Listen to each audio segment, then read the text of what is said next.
Ray Kennex, welcome to Odrogs in HotPods. I am the host, Odie, and normally with me is my co-host, Rogue, but unfortunately he's got to go to work. He is a ranger, and he ranges along the coastline of Victoria, Australia, and protects the wildlife, and he's pretty good at what he does. But to get to work, he needs to feed his kangaroos. So he's busy feeding his kangaroos and riding them to work while we podcast.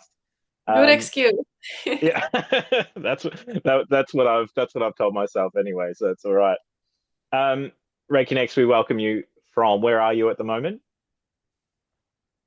I am in Los Angeles, California. Would you like to tell our listeners a little bit about yourself? Whoa. I don't know where to start, honestly. Well, I'm originally from Kiev, Ukraine, and I've lived in the States for the last almost 10 years now. I moved here to start my creative career because before that I had a very different line of work. I used to be in international relations, so very academic, very heady, very serious. But I was always involved in something creative and music and advertisement later on. So I finally made the decision to move here after I won a big competition back in Ukraine that was actually filmed in LA.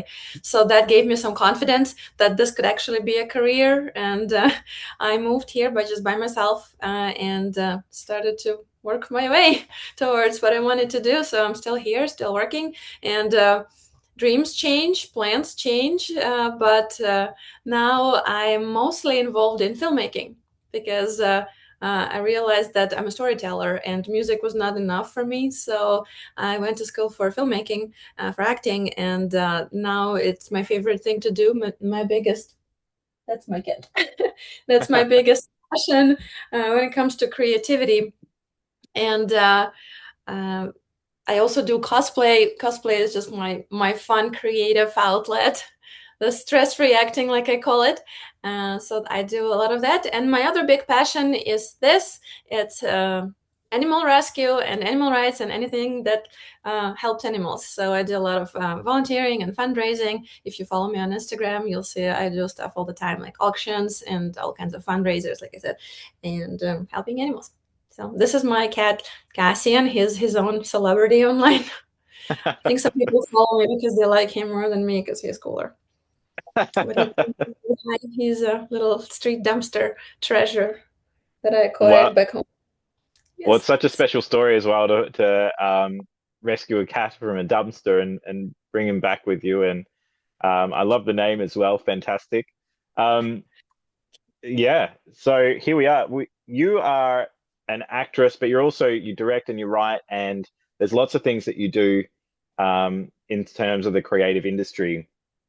The thing that caught me was your fan film Secura.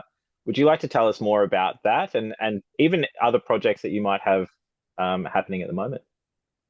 Sure. So Sakura is a 5-minute short film. It's a Star Wars fan film. So I came up with that idea a few years ago to shed more light on a character that is known but not as in depth. So I just love characters that are very interesting. There's a lot of lore to them, but it's mostly not known to a regular fan base.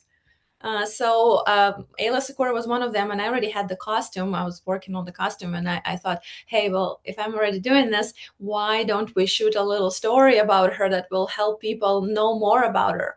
And I started bouncing ideas around, and I came up with this concept of what if. Mm, I really like the idea of force vision, so I decided to use that force vision concept in this short film and use Order 66 for it because it's the moment that everyone knows about Ayla Secura. And so I thought, okay, how can we make the Order 66 the central theme of it, but build more information, more story to her around it. And so that was the story that she foresees her future, what happens to her during Order 66 on Felucia, and decides to change it. And mm, we planted so many Easter eggs in that short film, 5-minute little short film. I dug into comic books, into some lore, and there's some quotes in there from the comics as well, and some information about Twi'leks that not everyone knows. Like they carry their memories and their leku of the generations before them. So if you watch the 5 minutes, you're like, whoa, what is all this? So I wanted to make this film because I really love Ayla. I think she's fascinating and so different. She is a Jedi like no one else. She's one of her kind, and I wanted people to know more about her and love her more, like I do. And so that was the idea. If you've ever listened to our podcast, you might know that I'm a huge Quinlan Voss fan. And everything Quinlan Voss, I'm heavily into. So once my daughter started liking Ayla Secura, we did huge deep dives across all the comic books and everything else, and madly bought the Clone Wars runs and all that kind of stuff. So to have that within the short, it really captured, I think, Ayla Secura as a character, and I think he did such a great job in capturing her, and also the cast within the short was just brilliant, and how the characters related to each other was just so in tune with how I view it personally and what I see. And as we know, Star Wars is for everyone, and it was such a nice thing to see a connection there of Ayla Secura as a Jedi and what I would hope is actually what happened, and what I'm crossing my fingers for. And if you do a deep dive with Master Tholm as well as Quinlan Voss, and you see that connectedness with Ayla Secura, and I think you did a really great job at portraying those situations in such a short time as well. So I really loved the fan film actually, and we've watched it a couple of times. I guess launching straight to hyperspace, I want to know what lit your passion for Star Wars? Interesting. I watched the prequels first. So I'm a prequel baby, and I always liked it since I watched it, but I never was like a huge nerd about it until I came to Los Angeles and I watched The Force Awakens. Mm, And I don't know, I just was like childhood returning, and I felt the magic and then the surge of inspiration, and that I think skyrocketed my renewed passion for Star Wars. It was that film and the music and new characters, new places. So, um, and I really that same year I really got into the community because I started cosplaying. Ray was my first cosplay, and through that I met a lot of people in the community, and they were so great and so welcoming, and I made so many friends, and that was an extra boost, So it didn't go away. It was just supported more and more and more as the years went by. So that was the big launch. yeah, and then I guess what made you connect with Ayla Secura to want to make this film? Ayla, well, she is complex and she's not what you think she is, which I really like about her. It's she's she's always portrayed, she's always been portrayed as this attractive Twi'lek and very strong warrior. But if you think about it, she's walking this fine line of almost not being a Jedi because she does a lot of things that borderline Jedi rules. Mm, She has this thing going on with Kid Fisto, yes, which is against Jedi rules, but very much in line with the Twi'lek rules. And that's yes. why one more thing I wanted to show her relationship with Bly in the film because a lot of people ship them. I don't ship them. I think they were really a close professional relationship, caring about each other, and there was a bond, but there was nothing romantic between them because Ayla had her, feelings for Kit, and yeah, so she did that, and then her, even if you look at her, like she doesn't wear a robe, she's just Yeah. walking around like a Twilight. She accepts part of her, which if you read the comics, which you did, she was taught by Quinlan Voss to embrace her Twi'lekness and make it her strength as a Jedi. So all of those emotions that she has, the memories that she carries, the sensitivity that she has, he told her to embrace this because that will make her a better Jedi. And versus trying to restrain herself or restrict herself. And that was such a fresh and rebellious take on the Mm, whole thing. So I love that about her. She's also no nonsense. She's a very good leader, but she's also is also very feminine. So she's Mm. not like a guy who does the same thing. She's very feminine in her commanding ways and how she behaves. So I just was fascinated by that uniqueness of her. Yes. Yeah, I agree. I'm also really in like love the legacy between the master and apprenticeship between their line. You know, you watch Master Thom come through and be trained to hide himself in the Force, and in the EU, this is how he escapes Order 66. You know, and of course in the canon he gets killed by a Sarge, but you know, to have that flow on effect, I'm also holding on to hope that perhaps Master Thom survives somehow from a Sarge Ventress in canon, but maybe I'll never get that. But I think, you know, having that flow on effect with, they're not the traditional Jedi line, you know, they're not the traditional Jedi lineage. And it's so Right. interesting to see that within your fan film as well about how you portray her, I think was really good.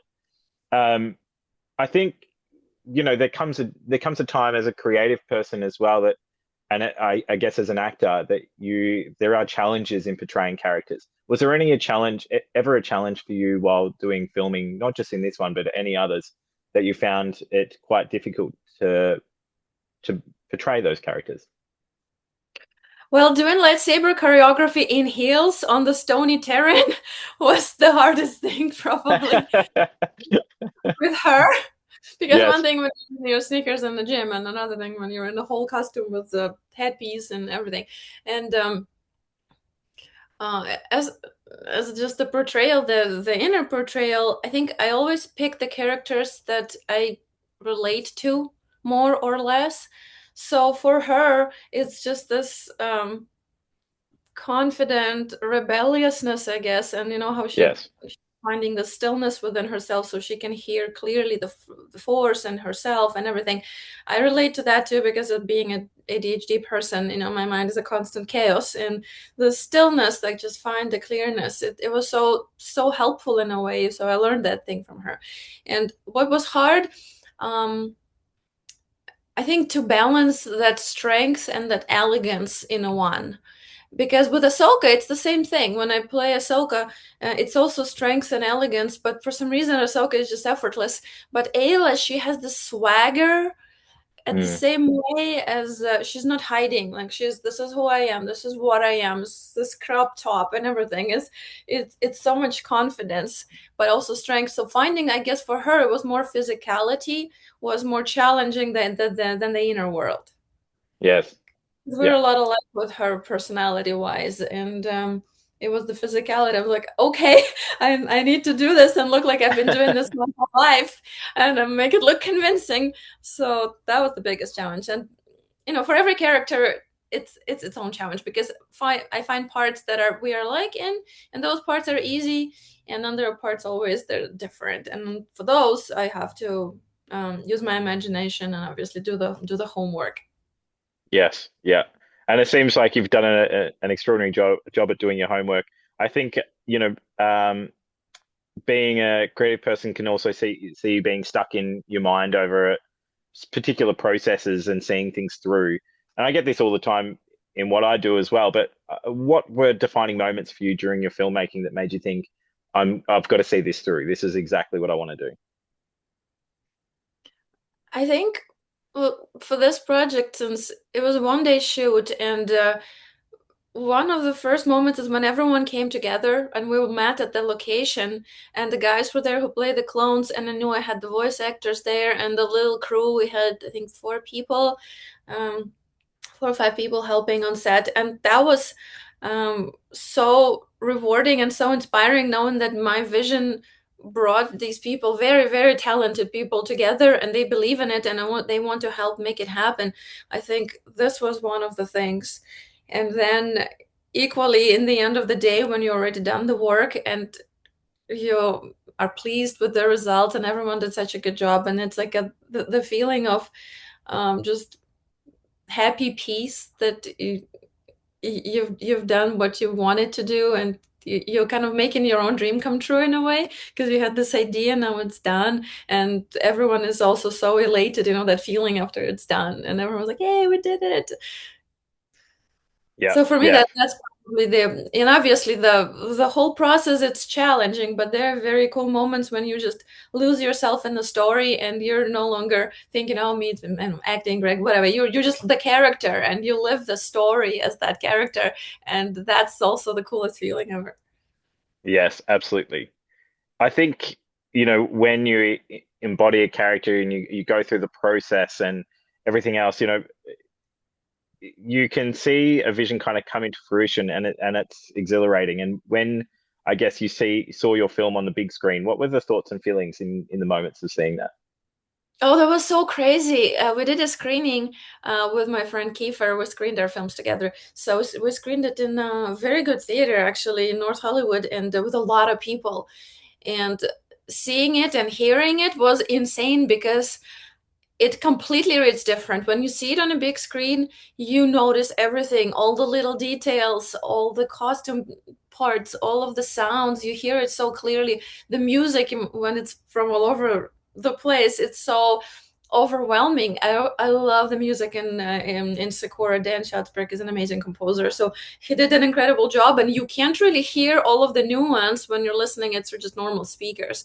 But when you're sitting in this Dolby surround theater and you hear every instrument, every beat, just it's insane. You can't believe it. It's a different experience. I wish everyone who made their film could see it on a big screen because it's very very very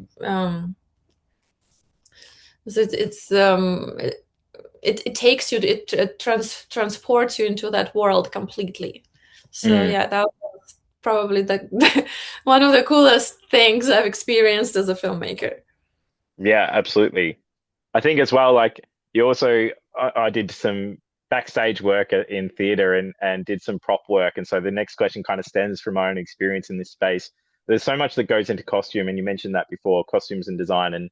And what's a prop or something that or costume that you wanted to keep, or that what happened, I guess, to those props and costumes post production? Well, I have all of my own costumes, obviously, my own props that I get, those are mine. But the other costumes, the guys that played clone troopers, it's their own costume. So they went back with them, and there was nothing that went anywhere else, I think. But I think if you speak about my favorite, I really like Ayla's apron. I know it's unusual choice maybe, but it's handmade and it's crafted in every little detail, all of the Wow, little scales that she has. If you look at it close, you'll see all the work on it, and I love it. And also her lacquer, because I airbrushed the spots, and you don't see them when you're far away, but when you're close, I did the gradient on them, so they look like they're really there, not painted, but unreal. like real skin. So yeah, that was a lot. So, but Ayla, it's not a big film, so there was not a lot in it, Yeah. but everyone notices the clone's armor, how good the weathering was, and how good it looked. So Mm. I just like them. The clones are cool. Absolutely. Commander Bly is one of my favorites. He's in Mhm. my top clones.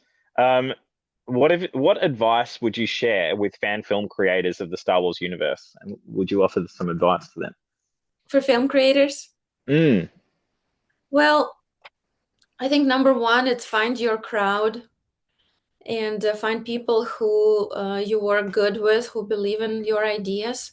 Because whether you're a seasoned filmmaker, you're a professional, or if you're just starting and you don't know what you're doing very much, but still want to do your film, it's important that people that you work with are good and supportive.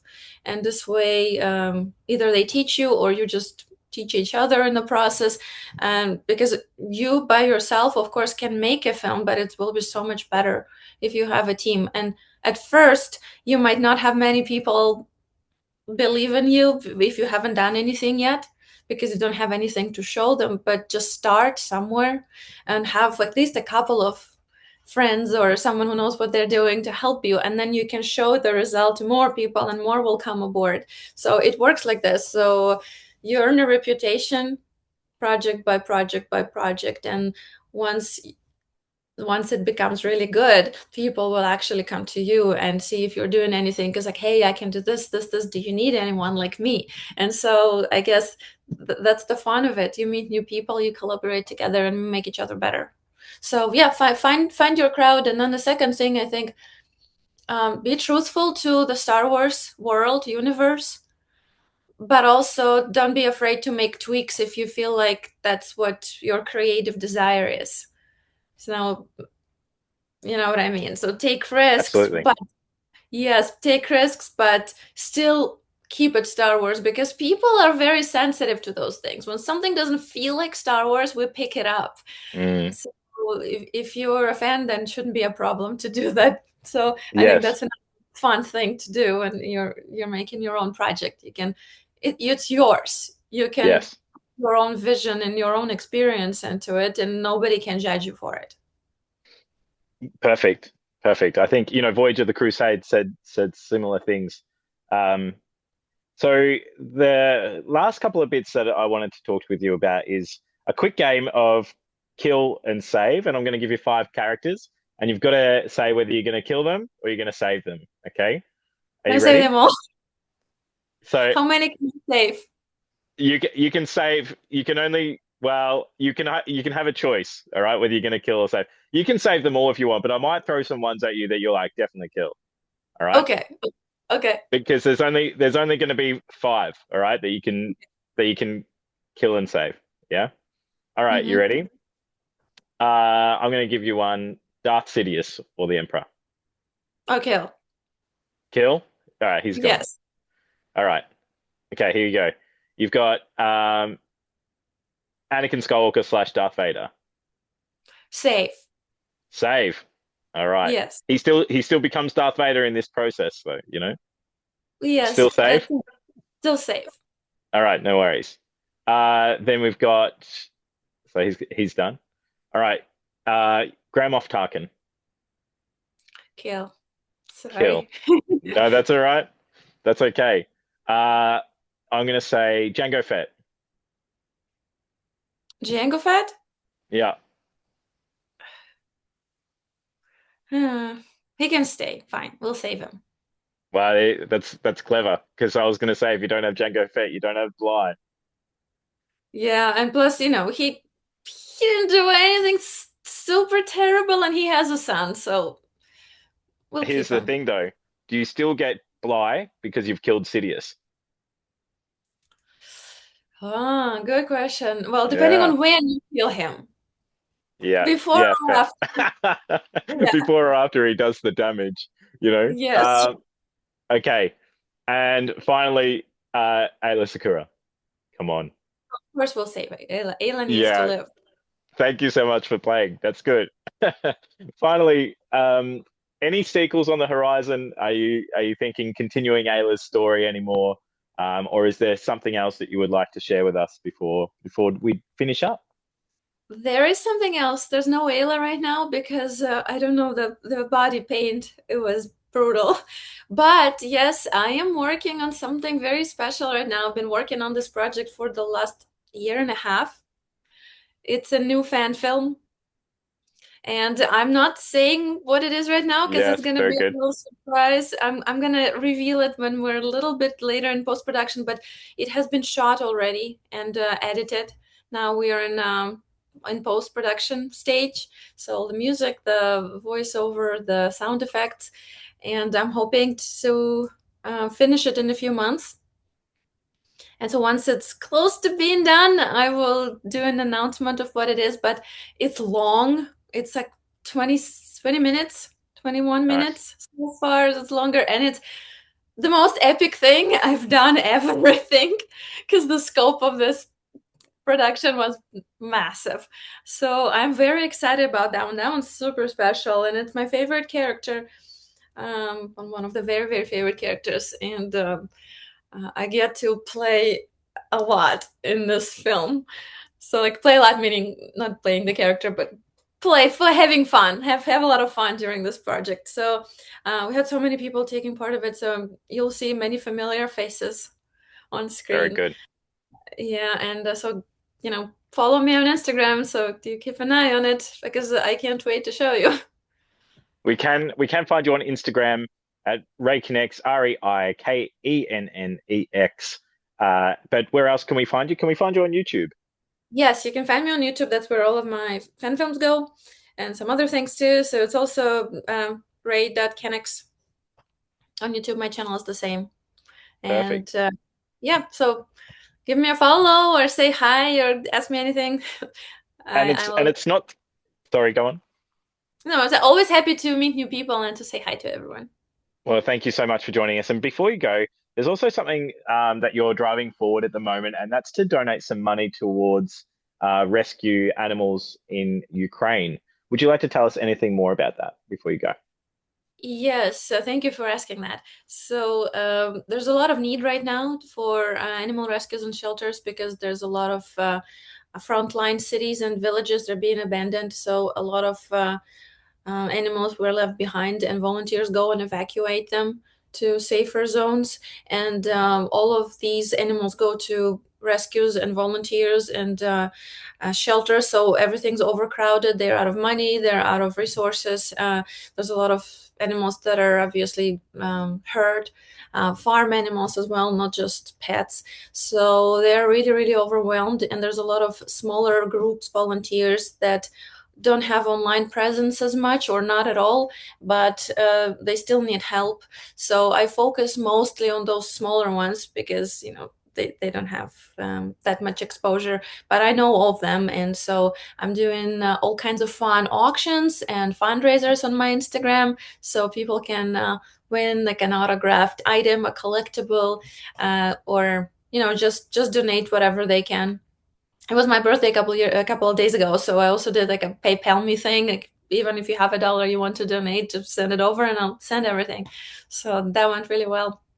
So yes, if Oh, anyone is interested in helping, I'd be super grateful. amazing. You know, you're somebody that uses your creative space to inspire others, and I think that's really important. And coming from somewhere that's experiencing a lot of hurt right now and in the past, I take my hat off to you and thank you so much for doing what you do. And I've really enjoyed this interview, and thank you so much for giving me the time today. Thank you for having me. No worries. Well, we'll keep in touch, and if there's anything on the horizon, let us know. We'd love to have you back on the show, and we'll touch base very soon. Oh yeah, when the new movie comes out, then we can talk too.